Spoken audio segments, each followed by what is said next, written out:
Sumita cook corner मध्ये सर्वांचे खूप खूप स्वागत आहे। आज आपल्याला ढोबळी मिरची बनवायची आहे सुकी।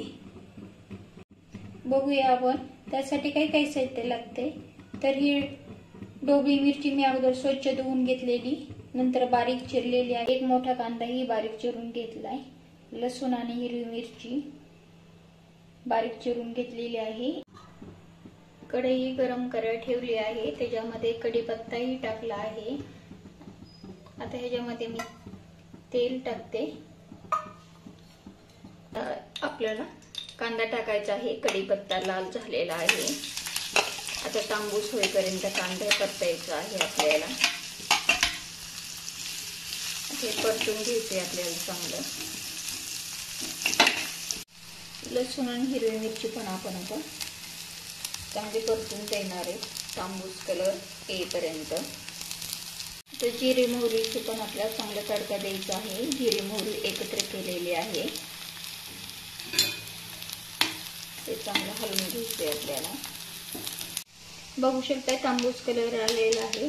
आता हे ढोबळी मिरची आपल्याला टाकायची, चांगली तेलामध्ये परतून घेणार आहेत आपण हे, आणि बारीक गॅसवर परतायचे हे। थोडासा अर्धा चमचा लाल मिरची पावडर टाकणार आहे आपण। मीठ ही चवीपुरतं एक चमचा टाकणार आहे। हे आता एकत्र चांगलं हलवून झाकण ठेवून थोडे वाफलून देणार आहे आपण 10 मिनिटं। 10 मिनिटं झालेले बघू शकतो आपण। आता झाली का आपली ही ढोबळी मिरची? झाली, छान झालेली। आता हे एका डिश मध्ये काढून घेतलेले, वरून आपण कोथिंबीर टाकत आहोत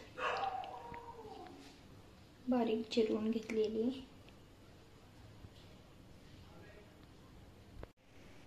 असंच मस्त करा, मस्त राहा आणि मस्त खा। आणि माझ्या चॅनलला तुम्ही नवीन असताल तर नक्की सबस्क्राईब करा, सबस्क्राईब करायला विसरू नका। आता पुढच्या रेसिपीला भेटूया। Bye bye.